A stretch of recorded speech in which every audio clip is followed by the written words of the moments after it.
சிவாய் நம்மையா சொல்லுங்க. ஐயா சிவாய நமக. சொல்லுங்க. எதுக்கு எடுத்தாலும் சிவாய நமகங்கிறீங்க, எங்க அப்பாங்கிறீங்க. ஆமா, எங்க அப்பன் இல்லைங்க, சிவன் தான் உங்களுக்கும் அப்பன், எல்லாத்துக்கும் அப்பன் வந்தாங்க. அப்படிதான் அப்படி ஒரு ஆள் இருக்காரா இல்லையான்னு கேக்குறேன். ஏன் சந்தேகம்? ஸ்டாலின்ல அவருக்கு இருக்க தகுதிக்கு ஒரு முதலமைச்சராமா, சரி அவர் பையன் அவரு துணை முதலமைச்சராமா. சரி என்ன நடக்குதுன்னே தெரிய மாட்டேங்குது. இன்னும் குடியரசு தினம் எது, சுதந்திர தினம் எது தெரியல, சரி. பார்க்கவும் தெரியல. இங்க நம்ம என்ன சொல்றது? நம்ம தலையெழுத்தா இல்ல உண்மையிலே நீங்க சொன்ன உங்க அப்பா உங்க டாடி இருக்காரா இல்லையா? எங்க டேடி இல்லைங்க, எல்லாத்துக்கும் டேடி அவர் தான். ம், உலகத்துக்கு அப்பங்க. பிதாகம்சிய ஜெகதோ மாதா தாதா பிதாமக வேத்தியம் பவித்ரம் ஓங்கார் சாம எஜிரேசங்க. அந்த உலகத்துக்கு தந்தையும் தாயும் பாட்டனும் அறியத்தக்கவனும் புனிதமானவனும் ஓங்காரமும் கர்மங்களுக்கு பயனளிப்பவனும். இங்கதான் பாருங்க, ஸ்டாலினுக்கு முதலமைச்சர் ஆக்கினது யாரு? சிவபெருமா. எங்க அப்பா சிவன் தான். உதயநிதி துணை முதல்வர் ஆக்கினது கர்மங்களுக்கு பயனளிப்பவனுங்க. சாம எஜிர் வேதங்களும் நானேங்க. அப்போ எங்க அப்பா என்ன பண்றான் பாருங்க, கர்மானா என்ன? நீங்க முற்புறையில செஞ்ச நல்லது தீயது ரெண்டுமே கர்மா தான்.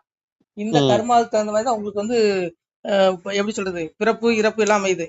சாரி, மன்னிக்கணும், உங்க வாழ்க்கையில நடக்கிற நல்லது கெட்டது எல்லாம் அமையுது. சரிங்களா? ஸ்டாலின் முதல்வர் வச்சாருன்னா கருணாநிதிக்கு அவரு வந்து முதல்வனா பிறக்கணுங்கிற யாரு அவரா முடிவு பண்றாரு? சொல்லுங்க. இல்ல உதயநிதி ஸ்டாலின் பிறக்கணும் முடிவு பண்றாரு? எல்லாம் சிவன் தான் முடிவு பண்றான். நான் ஒரு பனையேறி குடும்பத்துல பிறக்கணும் முடிவு பண்றது யாரு? சிவபெருமான் தான். அப்ப ஒண்ணு புரிஞ்சுக்கோங்க, நம்ம கர்ம வினை இப்போ தெளிவா சொல்றாரு கீதையில, சாதுர்வர்ணியம் மாயா சிஸ்டம் குணகர்ம விபாசக கர்த்தாரும் அவியம்ங்காரு. என்ன சொல்றாரு? கர்மங்களின் அடிப்படையிலே நான் வர்ணங்களை தோற்றுவித்தேன், கர்மங்களின் அடிப்படையில தான் பிறப்பு அமைக்கிறேங்கிறாரு. நீ எங்க பிறக்கணும்? நீ பணக்காரன் வயத்துல பிறக்கணுமா, இல்ல ஒரு பிச்சைக்காரன் வயத்துல பிறக்கணுமா, இல்ல ஒரு எப்படி சொல்ல ரொம்ப நடுநிலை வியாதி எப்படி சொல்ல நடுத்தர குடும்பத்துல பிறக்கணுமா, ஏழை குடும்பத்துல பிறக்கணுமா, இது எல்லாம் யார் முடிவு பண்றா? உன்னுடைய கர்மா. எங்க அப்பா சிவபெருமா முடிவு பண்றது இல்ல. அவங்களுடைய முன்னெழுத்து நல்லா இருக்குது. எப்படி முற்பிறவியுடைய அந்த புண்ணிய பலன்படி அவங்களுக்கு ஆள்ற தகுதி கொடுத்துருக்கான். ஆனா நீ இங்க தப்பு பண்ணு வச்சுக்க, உனக்கு என்ன தண்டனை தெரியுமா?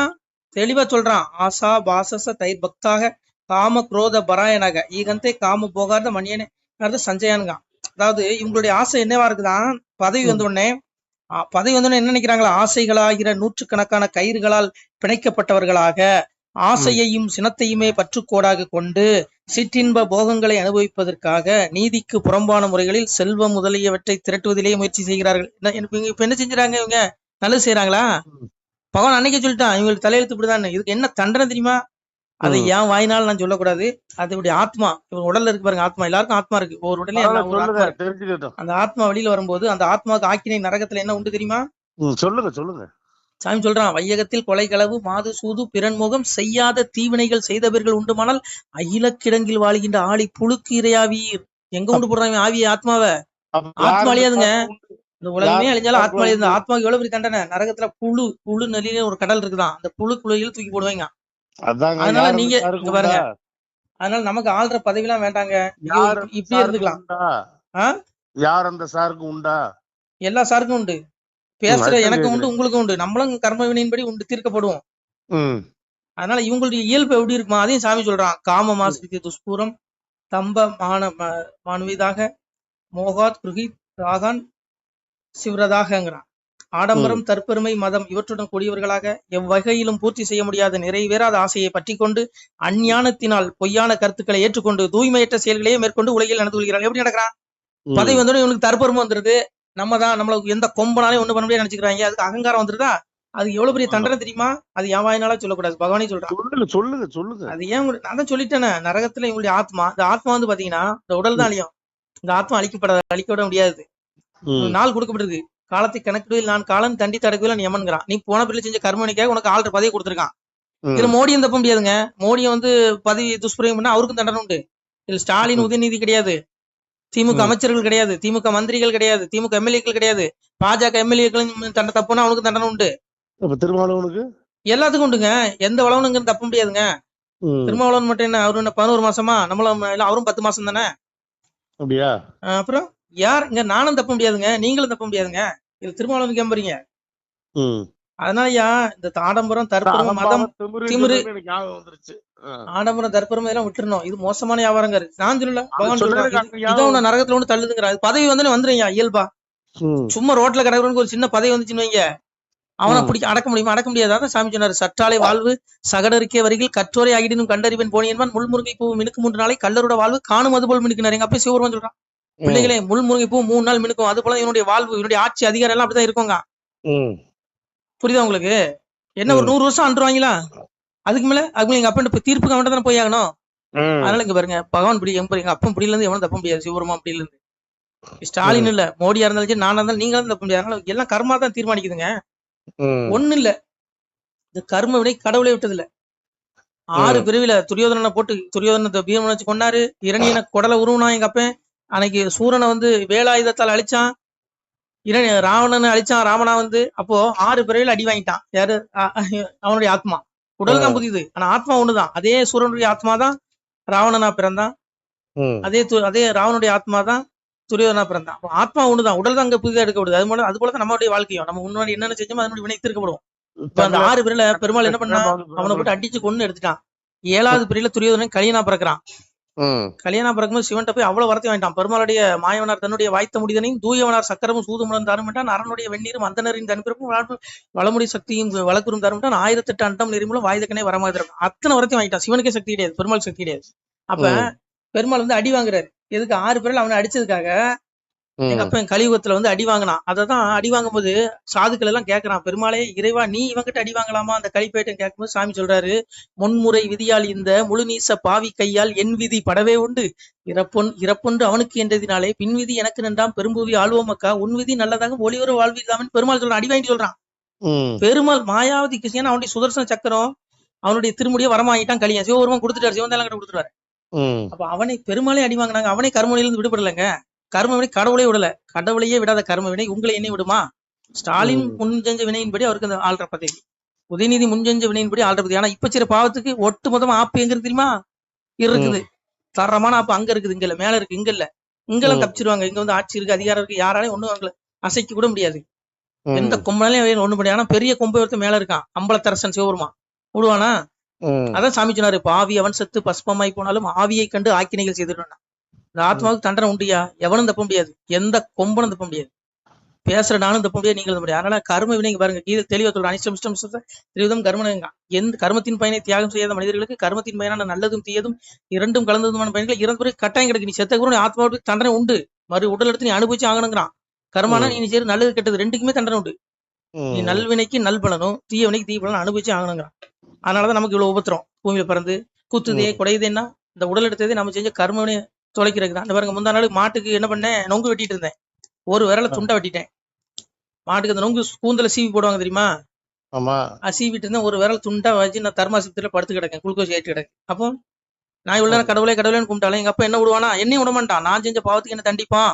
அதான் சொன்னான், தாய் தமர்கள் என்றும் தன்கிளை என்று பார்ப்பதில்லை, வாய் உரமாய் பேசும் வம்பர் என்றும் பார்ப்பதில்லை, அன்பாகி வந்தவரை நான் அலைச்சல் செய்து ஏற்பதுண்டு, வம்பான மாற்றானை நான் வளர்த்தே அறுப்பதுண்டுங்க. அன்பாக வந்து என் பிள்ளைகளை அரவணைச்சு ஏத்துக்குவேன்.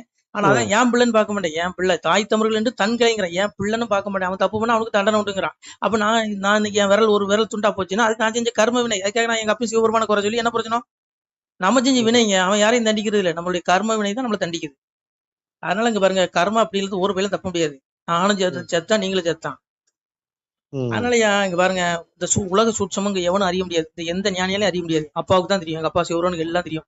அதான் சொன்னா, முன்பே உயிர் வாழ்ந்து காலமாகிவிட்டவையும் அவ்வாறே இப்போது இருக்கின்றவையும் அவ்வாறே இனி தோன்றப் போகின்றவையுமான அனைத்து உயிரினங்களையும் நான் அறிவேன். ஆனால் பக்தியும் சிரத்தையும் இல்லாத எந்த மனிதனும் என்னை அறிவதில்லைட்டான். எங்க அப்பாவை தேடனா பக்தி வேணும், ஞானம் வேணும். உனக்கு நோயா கொடுக்குறான்னு வச்சுக்க, உனக்கு தண்டிக்கிறான்னா அவனுக்கு ஞானத்தை கொடுக்குறான். உனக்கு இன்பத்தையே கொடுத்தா நீ அவனை நினைக்க மாட்டிய, நீ போகத்துல மூழ்கி நீ அழிஞ்சு போயிருவேன், நரகத்துல போய் விழுந்துரும். அந்த அரசியல்வாதி மாதிரி நீங்க உனக்கு ஒண்ணு சீமாக்கிட்டேன்னு வச்சுக்கோ, உனக்கு என்ன வந்துடும்? தற்பெருமை வந்துடும், மதம் வந்துடும், திமிர் வந்துடும். நம்மள ஒரு கொம்பனாலையும் புடுங்க முடியாது நினைச்சுக்குவேன். ஆனா உனக்கு கடைசியில பெரிய ஆத்மாவுக்குள்ள இருக்கு. இந்த உடல் வாழ்க்கை கொஞ்ச நாள், அந்த ஆத்மாவை ஆயுதங்கள் வெட்டுவதில்லை, காற்று இவனை உலர வைப்பதில்லை, அக்னி இவனை எரிப்பதில்லை. ஆனா அந்த உடல் அப்படி கிடையாதே. ஆனா ஆத்மா அழியாதுங்க, அந்த ஆத்மாவுக்கு அவ்வளவு தண்டனை இருக்கு. ஐயோ, இவனுக்கு எல்லாம் பதவி வந்து திமிர் வந்துருங்க, தற்பெருமை வந்துடும். அதான் சாமி சொன்னா, தற்பெருமை யோகம் ஆண்டவர்கள், பற்று என்ற குறைபாட்டை வென்றவர்கள், பரமாத்ம சுரூபத்தில் நிலை பெற்றவர்கள், ஆசைகளை முழுமையாக அழித்துக் கொண்டவர்கள் ஆகிய ஞானிகள் அந்த அழிவற்ற பரமபத்தத்தை அடைகிறார்கள். நான் குளுக்கோஸ் ஏறிட்டு கத்துது சவுண்ட் கேட்கா, அதனாலயா நான் டாக்டர் வர நினைக்கேன், கொஞ்சம் பொறுங்க, கூப்பிடுறேன். எவனும் தப்ப முடியாது. பேசுற இன்னும் செத்தான் சொல்லி உங்களுக்கு செத்தான் சரி. கர்மவினை மோசமானது விடாது. பேசுனா விடிய பேசலாம், கேட்கறதுக்கு உங்களுக்கு காது இருக்காது. நமச்சிவாய. திருச்சிட்டம்பலம்.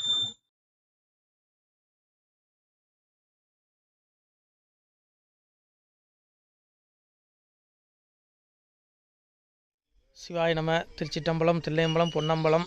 சிவாய நம. உறவுகளே, சிவ அன்பர்களே, தற்போது தாங்கள் இந்த வீடியோவில் பார்க்கக்கூடிய இடத்துல ஒரு சிவாலய திருப்பணி ஒன்று நடந்து கொண்டிருக்கிறது.